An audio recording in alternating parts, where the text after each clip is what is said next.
নাঙ্গল কাঁধে কৃষককে সঙ্গে নিয়ে মিছিল করে কৃষকদের প্রতি রাজ্য সরকারের বঞ্চনায় সোচ্চার হলেন বিষ্ণুপুরের বিজেপি প্রার্থী সৌমিত্র খাঁ। পাল্টা বিজেপিকেই কৃষক বিরোধী বলে কটাক্ষ তৃণমূলের। গত সপ্তাহে বাঁকুড়ায় জয়পুরে লক্ষ্মীর ভাণ্ডারকে প্রচারের মূল হাতিয়ার করেছিলেন বিষ্ণুপুরের তৃণমূল প্রার্থী সুজাতা মণ্ডল। লক্ষ্মীর ভাণ্ডারের প্রতীক হিসেবে লক্ষ্মীর সাজে দুই তরুণীকে সাজিয়ে বাঁকুড়ার জয়পুরে মিছিল করেন সুজাতা মণ্ডল। এবার সেই মিছিলের পাল্টা জয়পুরে মিছিল করল বিজেপি। তৃণমূলের লক্ষ্মীর ভাণ্ডারের পাল্টা এবার প্রচারে কৃষকদের প্রতি বঞ্চনাকে হাতিয়ার করে মাঠে নামল বিজেপি। গতকাল সন্ধ্যায় বাঁকুড়ার জয়পুর ব্লকের কুম্ভস্থল মোড় থেকে জয়পুর বাজার পর্যন্ত রোড শো করেন বিষ্ণুপুরের বিজেপি প্রার্থী সৌমিত্র খাঁ। মিছিলে লাঙল কাঁধে সামিল করা হয় কৃষকদের। মিছিল শেষে সৌমিত্র খাঁ জয়পুর এলাকায় সারের কালোবাজারি ও একের পর এক সমবায় বন্ধের জন্য স্পষ্টতই কাঠগড়ায় তোলা হয় এই রাজ্যের সরকার এবং শাসক দল তৃণমূলকে।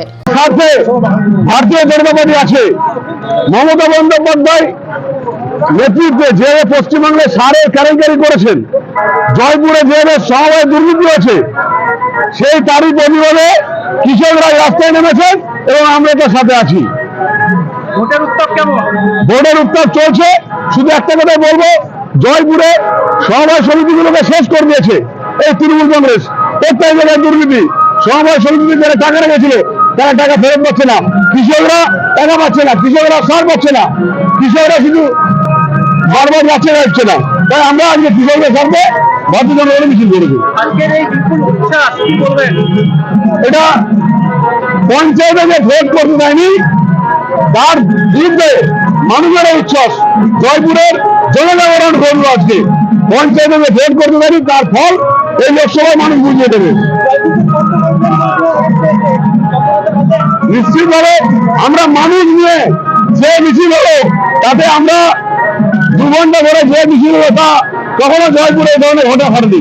পাল্টা বিজেপিকে খোঁচা দিতে ছাড়েনি তৃণমূল। তৃণমূলের দাবি, সারা দেশে বিজেপি কৃষক বিরোধী হিসেবে ইতিমধ্যেই চিহ্নিত হয়েছে। কৃষকদের মেরে এখন মেকি কৃষক প্রেম দেখাতে চাইছে বিজেপি।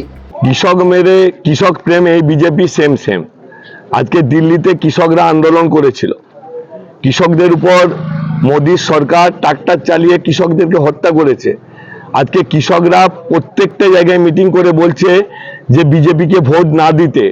আজকে পাঞ্জাবের কৃষকরা মিছিল করেছে, মিটিং করেছে।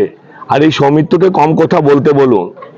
আজকে ভোটের সময় এসে সারা জীবন এলাকার মানুষের পাশে থাকেনি, আজকে ভোটের সময় এসে এখানে বাইরের থেকে লোক নিয়ে এসে এলাকার সামান্য কিছু লোক পেয়ে কোথায় তীরবক, কোথায় বিষ্ণুপুর, কোথায় রামসাগর, কোথায় কতুলপুর লোক নিয়ে এসে, ওঁদা থেকে লোক নিয়ে এসে এখানে অশান্তি পাকাবার চেষ্টা করছে।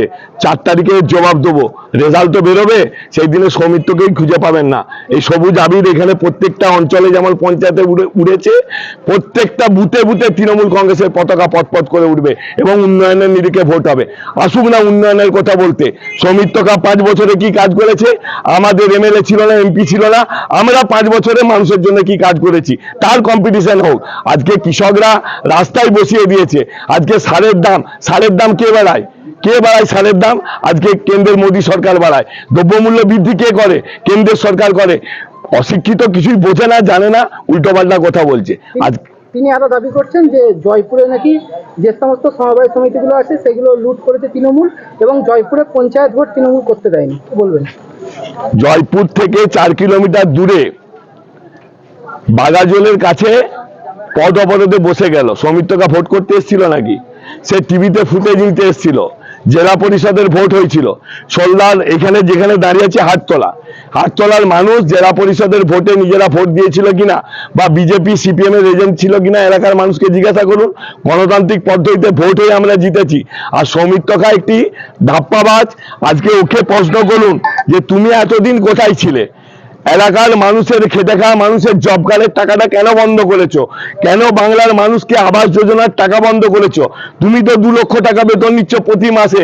কেন গ্রাম বাংলার খেটে খাওয়া গরিব মানুষ যারা 100 দিনের কাজ করতো তাদের টাকাটা দাওনি? সেই কৈফিয়তটা ওকে দিতে বলুন, তারপরে আমরা তার জবাব দেবো। তিনি আরো বলছেন যে জয়পুরে যে সমস্ত সমবায় সমিতিগুলো আছে সেগুলো তৃণমূল লুট করেছে।